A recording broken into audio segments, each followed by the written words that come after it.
우리는 모두 하나님의 복을 기대합니다. 복 받기 싫어하는 사람은 한 사람도 없고, 할 수만 있으면 우리는 하나님의 복을 기대합니다. 뿐만 아니라 우리 자신이 하나님의 복을 받기를 기대할 뿐만 아니라 타인에게도 할 수만 있으면 복을 빌어줍니다. 꼭 새해가 아니더라도 복 많이 받으시라고, 또 서양에도 뭐 기침만 해도 그렇게 God bless you 라고 축복하고 복을 빌어주는 덕담이 있지 않습니까? 근데 이런 복을 사모하고 복을 빌어주는 모습을, 이런 신앙을 문제 삼는 분들도 있습니다. 그거 기복신앙 아니냐고. 여러분, 기복신앙이 어떤 것입니까?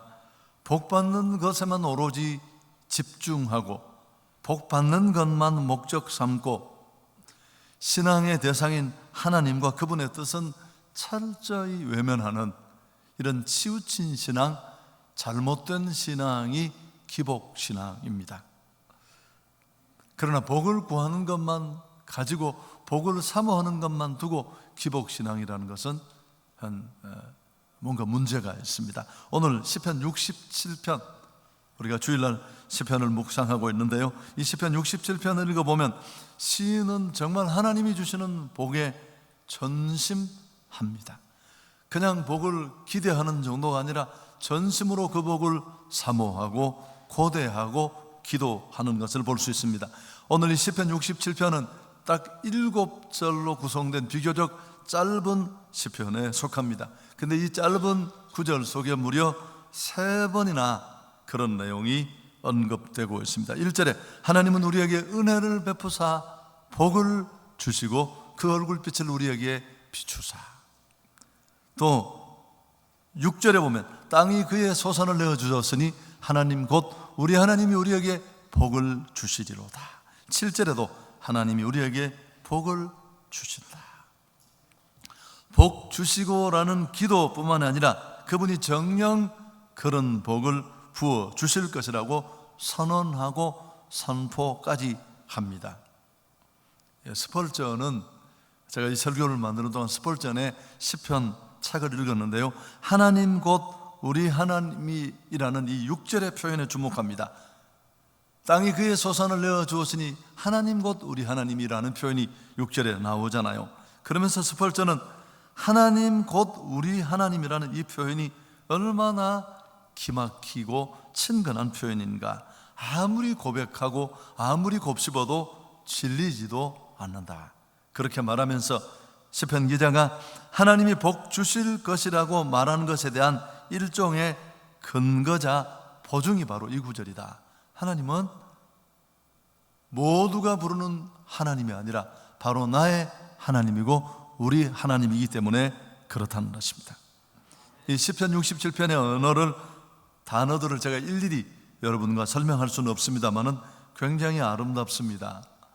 대제사장이 비는 복의 언어를 사실은 차용해서 성전 예배에 쓸 수 있도록 좀 손을 본 것 같아요.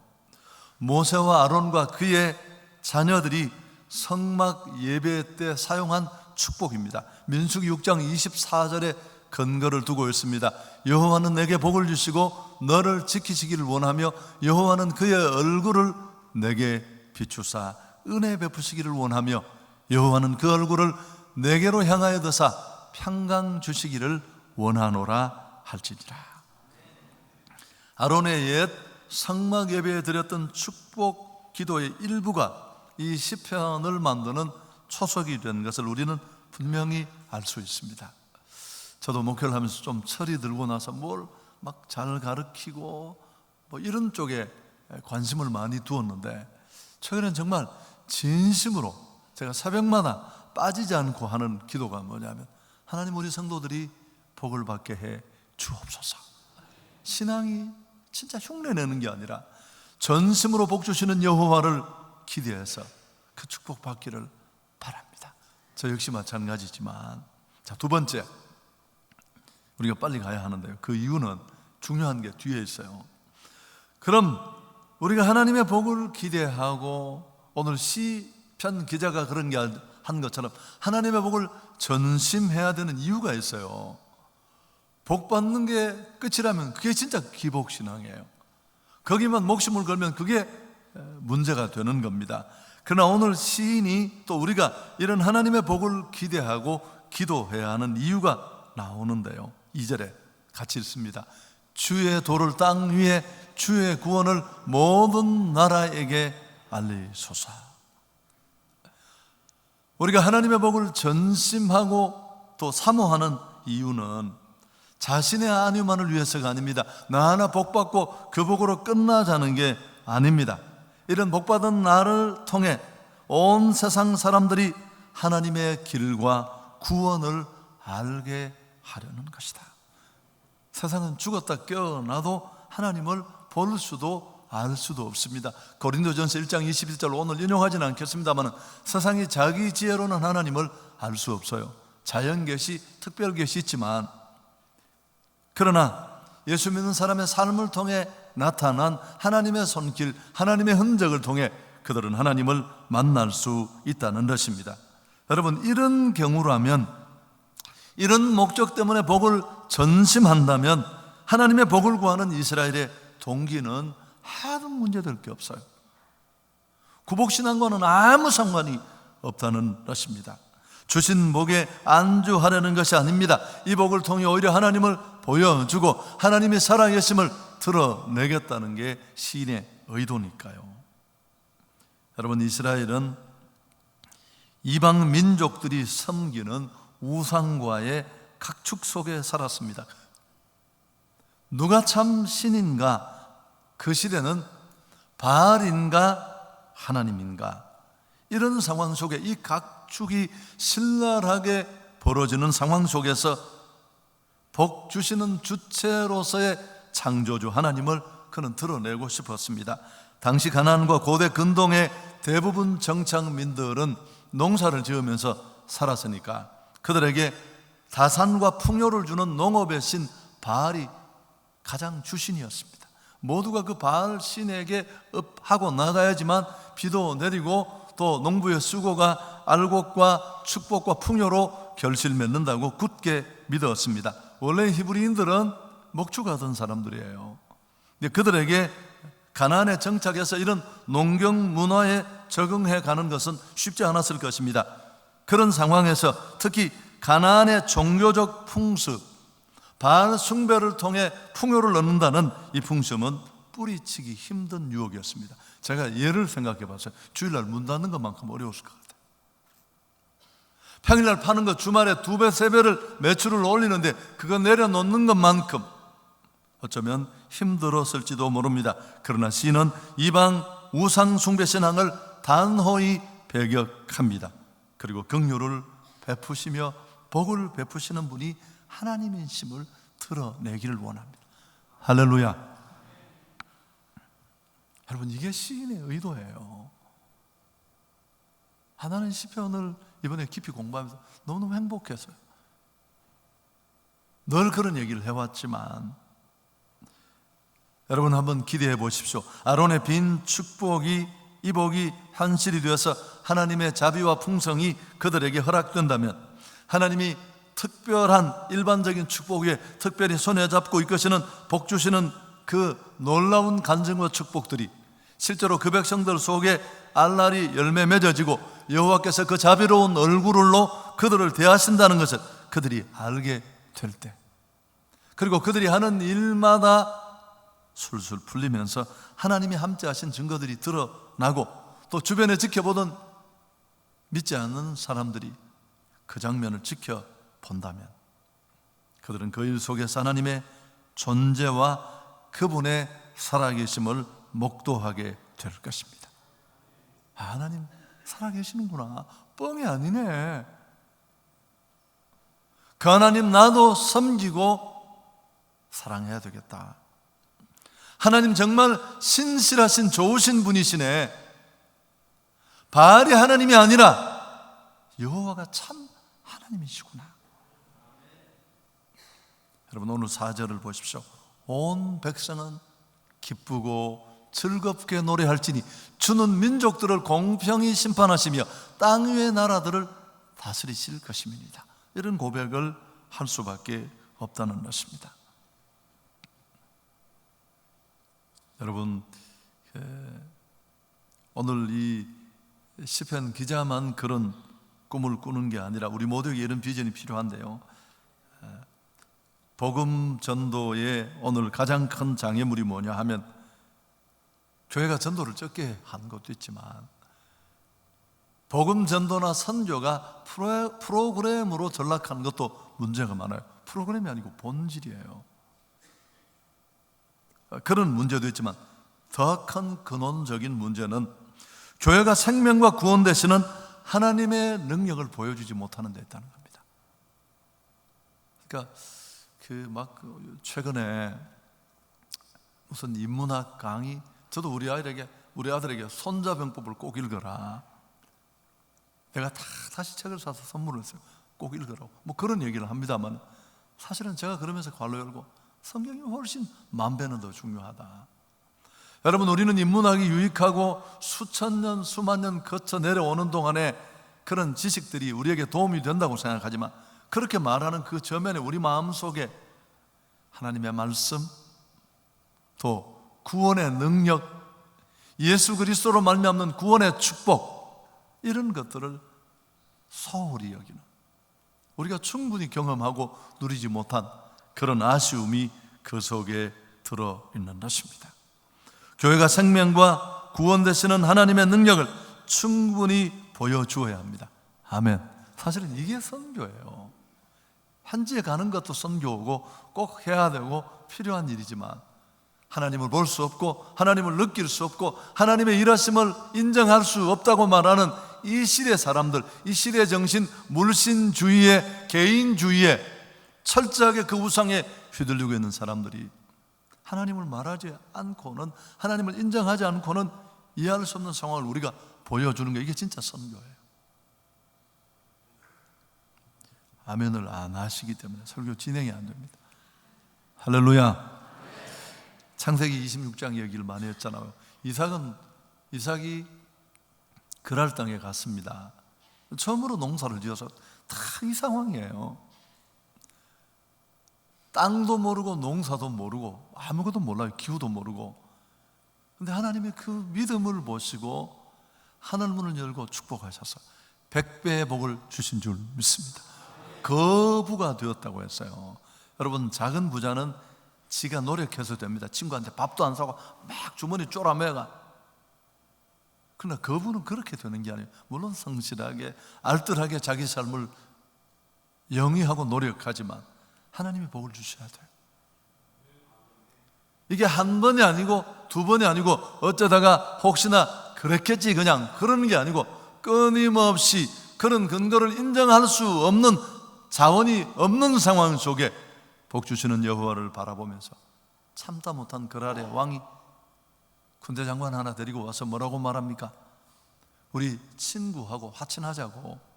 창세기 26장 28절 29절에 그 이유가 나와 인용하지는 않습니다. 여호와께서 당신과 함께 하심을 우리가 분명히 보아 알게 되었습니다. 당신은 여호와께 축복받은 사람입니다. 불신자가 한 얘기예요. 지켜보던 달은 어떻게든지 이삭을 몰아내고 그 땅에서 쫓아내고 싶었던 기득권을 가진 우상행위에 붙잡힌 자들의 입에서 우리가 분명히 지켜봤는데, 하나님이 당신과 함께 하신다. 당신은 축복받은 사람이다. 할렐루야. 사랑하는 여러분, 오늘 우리는 구원을 너무 좁은 의미로 해석하지 말자고 로마서에서도 줄곧 말씀을 드렸고, 최근에도 기회 있을 때마다 여러분과 그런 말씀을 나누었습니다. 구원은 나 하나의 구원으로 끝나지 않습니다. 그리고 그 축복을 받는 것으로 마침표를 찍으면 안 돼요.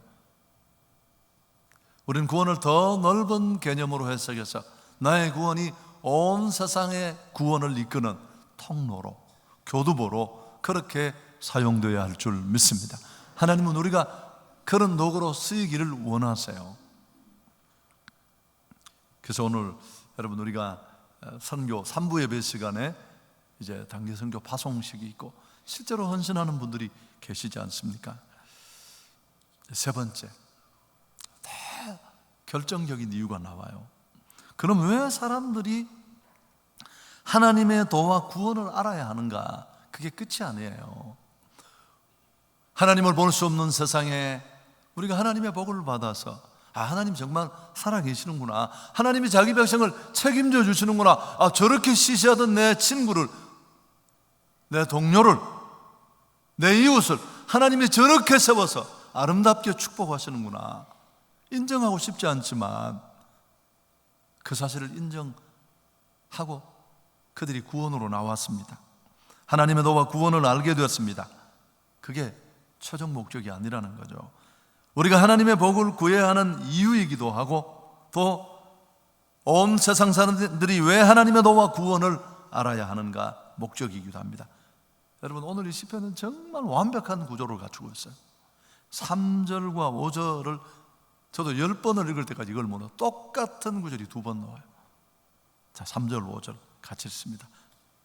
하나님이여 민족들이 주를 찬송하게 하시며 모든 민족들이 주를 찬송하게 하소서. 5절 하나님이여 민족들이 주를 찬송하게 하시며 모든 민족들이 한 자도 틀리지 않아요. 한 중간에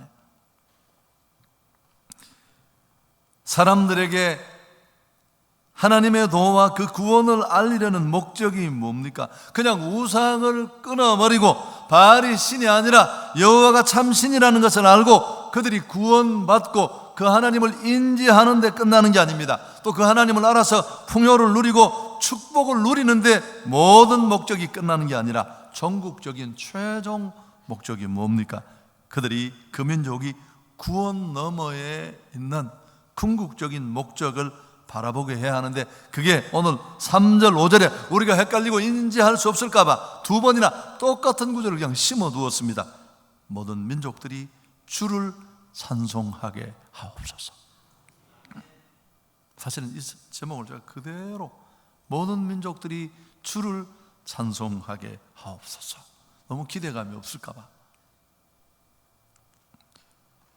여러분, 복음 증거의 가장 강력한 동기는 우리가 온 세상에 하나님을 보여주고 하나님의 도와 하나님의 구원을 선포해야 될 가장 강력한 동기는 구원이나 축복이 아니라 예배인 줄 믿습니다. 여러분, 인간은 원래 그런 목적으로 만들어졌어요. 창세기 15장에 하나님이 우리 신앙의 첫 조상인 아브라함과 이른바 언약을 맺으면서 횃불 언약, 고개를 쪼갠 세워두고 그 당시 예약 당사자들끼리 약속을 못 지키면 이렇게 쪼개진다, 그 계약의 엄중성을 보여주려는 의도로 횃불 언약이 진행될 때 하나님이 이스라엘에게 제안한 게 뭡니까? 넌 나를 찬송해라. 그게 목적이에요. 여러분, 그래서 우리는 한 사람이 죽게 나오는 데서 끝나는 게 아니라 그 사람이 예배자가 되도록 도와야 할 줄 믿습니다. 어떤 우리 집사님 어머님이 말한 것처럼, 목사님, 난 내 아이들이 예배자가 되게 하는 데만 애를 썼습니다. 이 말은 그냥 하는 말이 아니에요. 이건 정말 무서운 말이고 대단한 부모의 얘기예요. 그분이 신앙의 핵심은 그냥 꿰뚫어 봤다는 거예요.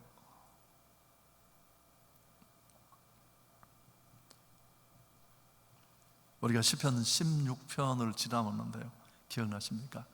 다른 신에게 예물을 드리는 자는 저주를 받는다, 괴로움이 더한다.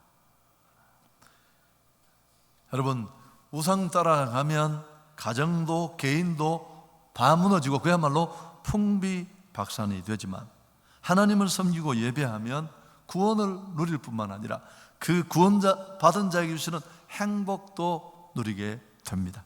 영혼도 범사도 건강까지도 새로워지는.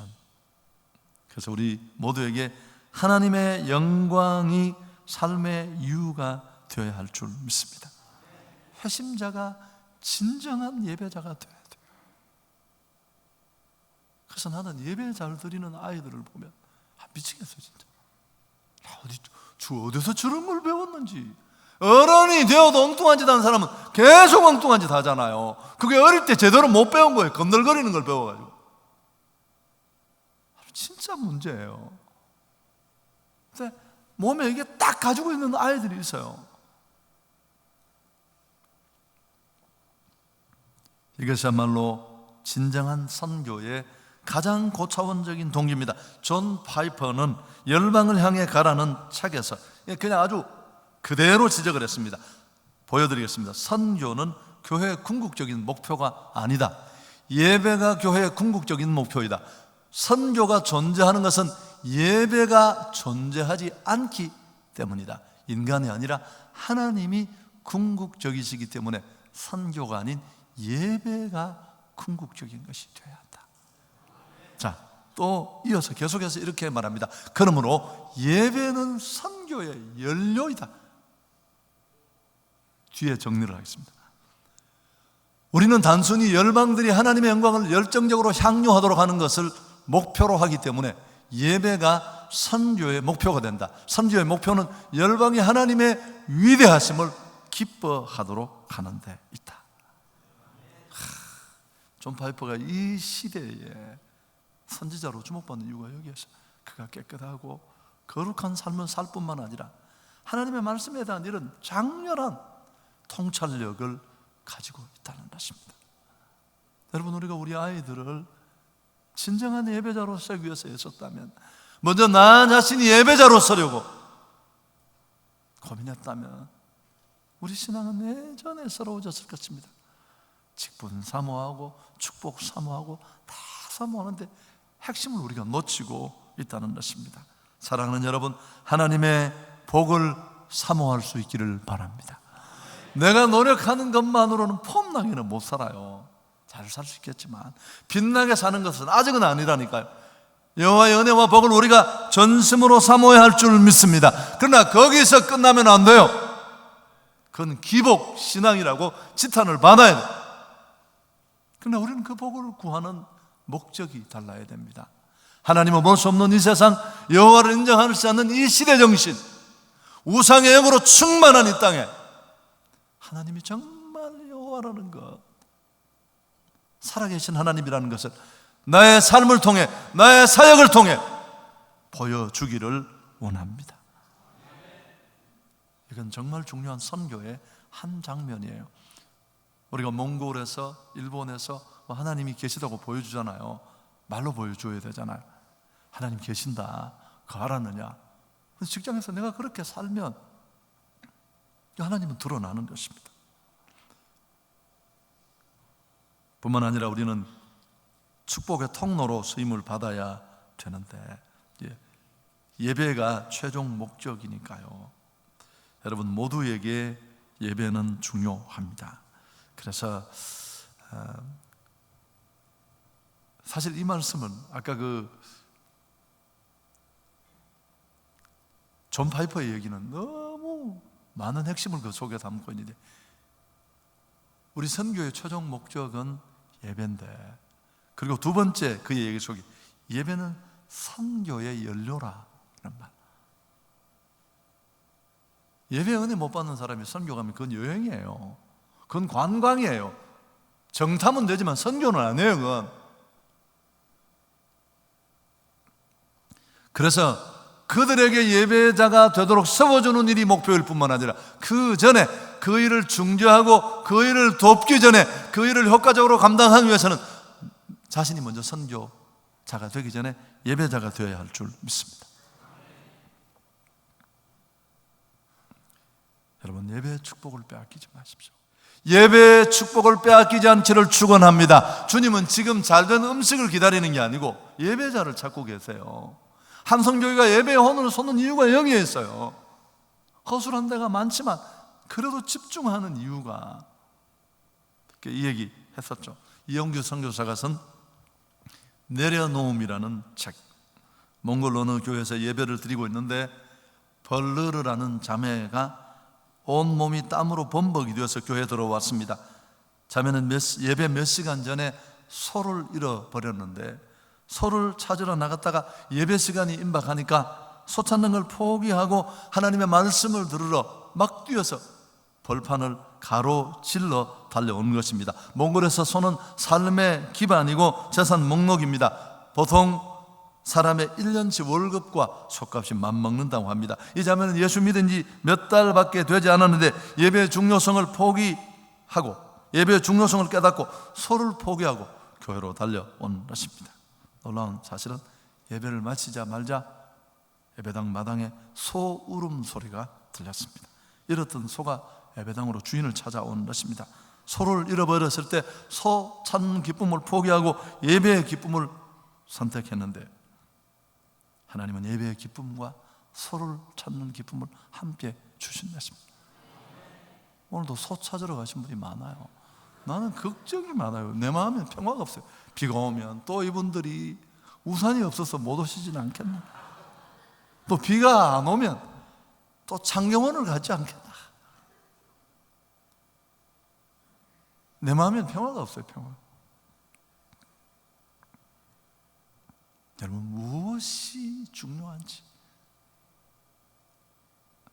성도의 최우선 순위가 예배가 되어야 할 줄 믿습니다. 봉사, 섬김, 심지어 선교까지도. 여러분, 십계명을 두 부분도, 십계명은 성경 전체의 요약이에요. 그 십계명은 두 부분으로 나누어집니다. 하나님을 향한 이른바 대신계명, 앞부분에 1계명부터 4계명까지, 뒤에 5계명부터 10계명까지 6계명은 대인계명입니다. 이 대신계명 4가지, 나 외에 다른 신을 두지 마라, 우상 만들지 말고 절하지 말고 섬기지 말라, 여호와 이름을 망령되이 일컬지 말라, 안식일을 지켜라. 이 4가지 대신계명을 한마디로 요약하면 하나님을 예배하라는 거예요. 엉뚱한데 머리 숙이지 말고 여호와를 예배하라는 명령인 줄 믿습니다. 뭐 무슨 다른 말이 필요하겠어요?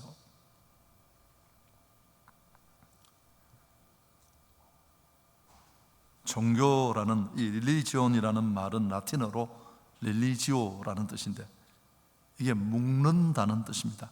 이게 예배의 축복을 우리에게 보여주는 구절인데요, 예배를 통해 우리는 하나님과 묶여져요. 함께 연약한 인생이 하나님과 함께 묶이게 되면 그 권능과 축복과 능력이 우리에게 나타날 줄 믿습니다. 하나님은 자기 백성에 대해서 깊은 사랑과 관심을 가지고 계십니다. 누구보다 우리의 행복에 대해서 지대한 관심을 그분은 가지고 계신데요, 만복의 근원이신 하나님의 그 하나님이 우리에게 은혜 베푸시고 그 얼굴빛을 우리에게 비춰 주시고 새롭게 하시는 그 은혜가 예배 시간에 주어지는 줄 믿습니다. 그 은혜를 덧입는 굉장히 적나라한 한 시간이 예배 시간입니다. 슬픔의 베옷을 왔다가 기쁨의 베옷으로 갈아입고 환한 얼굴로 나갑니다. 절망의 한 길로 왔다가 7길로 달아납니다. 질병과 고통에 꼬인 문제들이 해결될 줄 믿습니다. 제가 늘 말씀드렸죠, 교회는 사실 2가지 하는 곳입니다. 첫째는 예수 믿는 사람들이 모여서 나를 구원하신 구주 되신 주님을 예배하는 것이 교회인 줄 믿습니다. 제가 수없이 많이 반복했죠. 그럼 그 예배 시간에 받은 은혜, 축복, 능력, 깨달음, 도전으로 뭘 하나요? 카페에 앉아서 간증만 하고 있습니까? 오늘 이런 은혜 받아서 침 튀기며 떠드는 것으로 끝나는 것 같으나 그 힘으로 온 세상을 향해 나가 예수가 그리스도 되심을 선포하는 것입니다. 아멘. 그 복음을 듣고 그들이 다시 주께로 돌아와 구원을 뛰어넘어 하나님이 기대하시는 최종 목적인 예배자로 세워지도록 돕는 일입니다. 오늘 설교 공교롭게 단지 선교 파송이 있는 이 주일과 잘 맞았습니다만, 여러분, 우리 모두에게 이런 기대와 소망이 있기를 축복합니다.